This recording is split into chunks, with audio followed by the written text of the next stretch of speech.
Assalamualaikum warahmatullahi wabarakatuh. Nah, di sini saya akan menjelaskan tentang kegiatan ekonomi, uang, dan koperasi.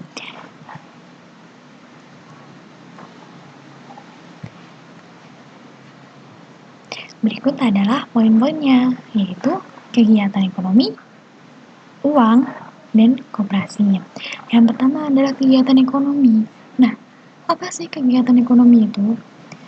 Kegiatan ekonomi adalah kegiatan yang dilakukan individu atau kelompok untuk memperoleh barang atau jasa guna memenuhi kebutuhan hidupnya dengan saling mempertukarkan atau menukarkan dengan mata uang.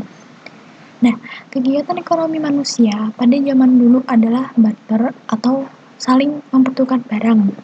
Contoh, nelayan menukar ikan hasil tangkapannya dengan beras punyanya Pak Petani. Tuh, karena nelayan tentu tidak bisa menanam padi di pantai, begitu juga petani yang berada di pegunungan tidak bisa setiap hari menangkap ikan di laut. Jadi, pertukaran ikan dan beras membuat petani dan nelayan mendapatkan barang yang diinginkan untuk memenuhi kebutuhan hidupnya. Nah, membawa barang untuk saling bertukarkan tentu merepotkan hingga akhirnya disepakati penggunaan mata uang untuk saling tukar-menukar. Tempat saling bertemu pun menjadi pasar. Nah, kini di era modern, transaksi digunakan bukan mata uang digital, tanpa mengeluarkan uang, logam, atau kertas. Nah,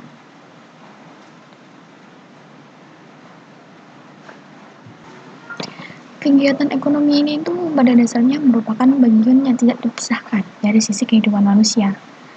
Asumsi ini berdasarkan pada pemahaman bahwa ekonomi merupakan pengetahuan tentang peristiwa dan persoalan yang berkaitan dengan upaya manusia secara personal maupun kelompok dalam memahami kebutuhan yang tidak terbatas, namun dihadapkan dengan keadaan di mana sumber daya yang terbatas.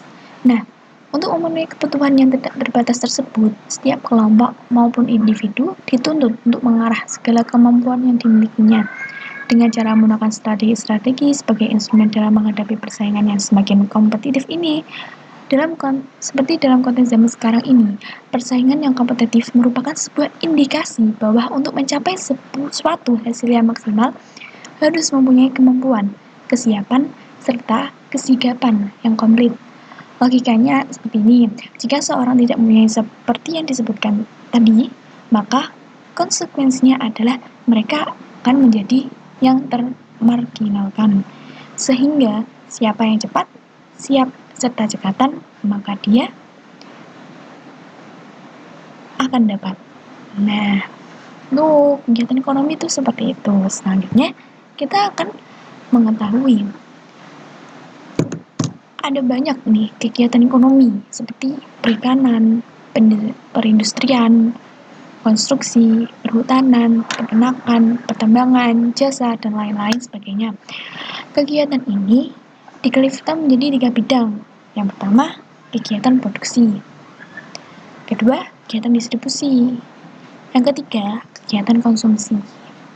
Nah, kegiatan yang pertama yaitu kegiatan produksi. Apa sih kegiatan produksi itu? Kegiatan produksi adalah segala kegiatan yang menghasilkan barang atau jasa serta menambah nilai guna suatu barang dan jasa tersebut. Seperti petani menanam padi, merawat tanaman dengan memberi pupuk, memanen padi, kemudian mengolah gabah menjadi beras adalah kegiatan memproduksi. Ada contoh lain juga seperti membuat kerajinan meja dan kursi, mengolah kayu menjadi kursi, sekolah juga merupakan produksi. Nah, kegiatan tidak memproduksi hanya memproduksi barang saja. Ya, seperti contoh yang tadi itu kegiatan yang memproduksi barang saja, tetapi juga ada yang memproduksi jasa seperti guru, penerjemah, dosen, jaksa. Nah, itu tuh contoh-contoh kegiatan memproduksi jasa. Nah, orang yang melakukan kegiatan produksi ini disebut produsen.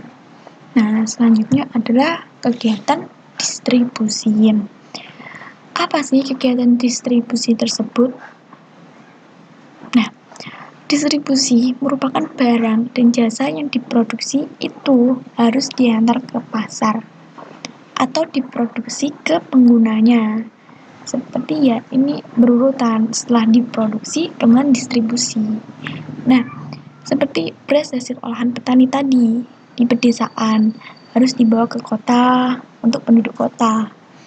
Demikian juga udang hasil tangkapan nelayan tentu harus diantar ke pasar. Nah, itu pengantarannya itu disebut distribusi.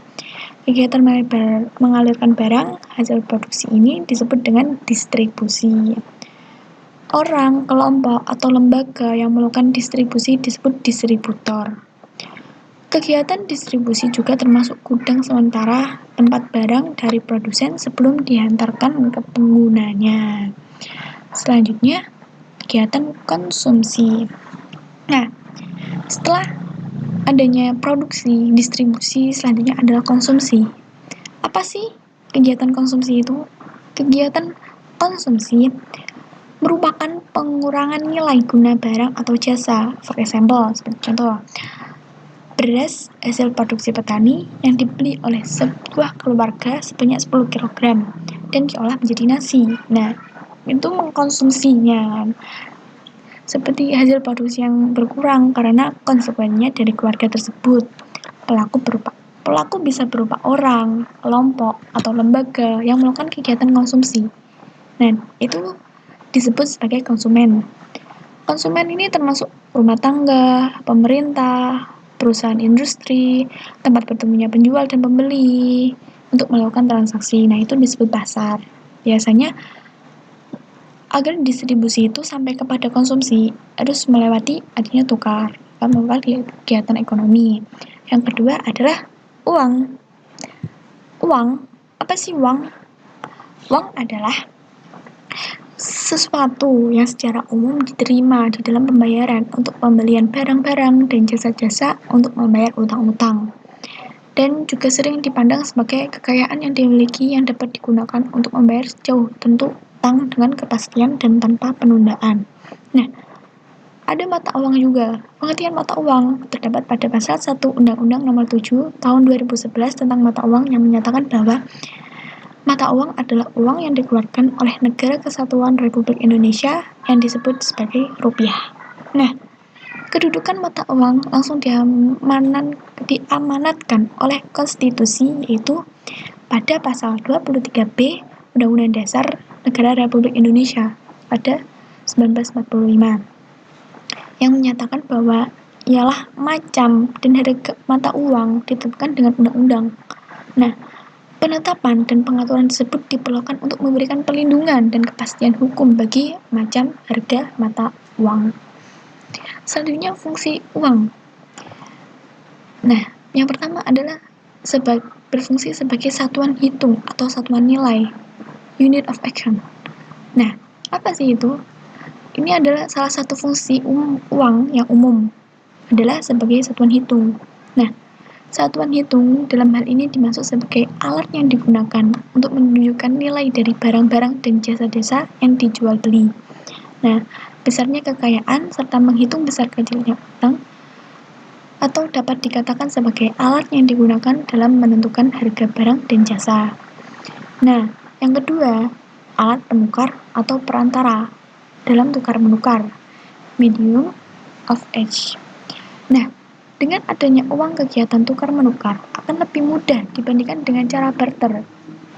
Fungsi uang sebagai alat penukar ini mendasari adanya spesialisasi dan distribusi dalam memproduksi suatu barang.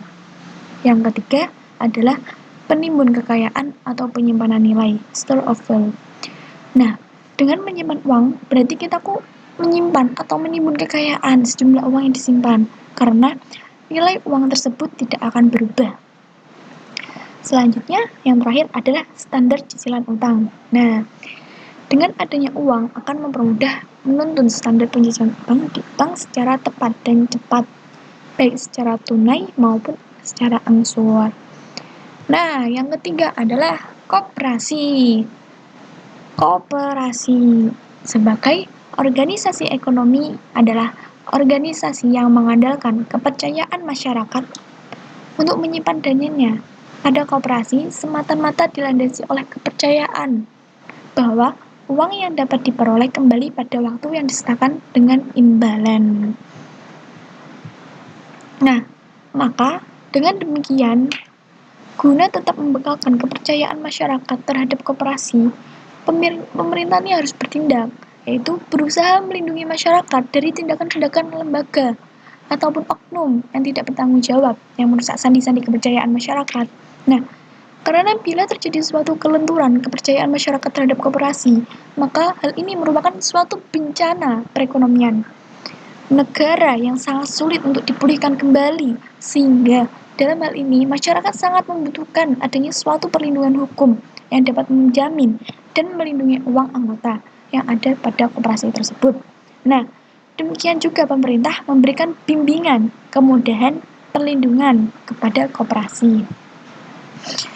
Koperasi sebagai salah satu pelaku ekonomi yang dalam menjalankan usaha pemberian kredit di mana koperasi menghimpun dana dari para anggota, calon anggota, dan anggota koperasi lain untuk disalurkan kembali oleh koperasi.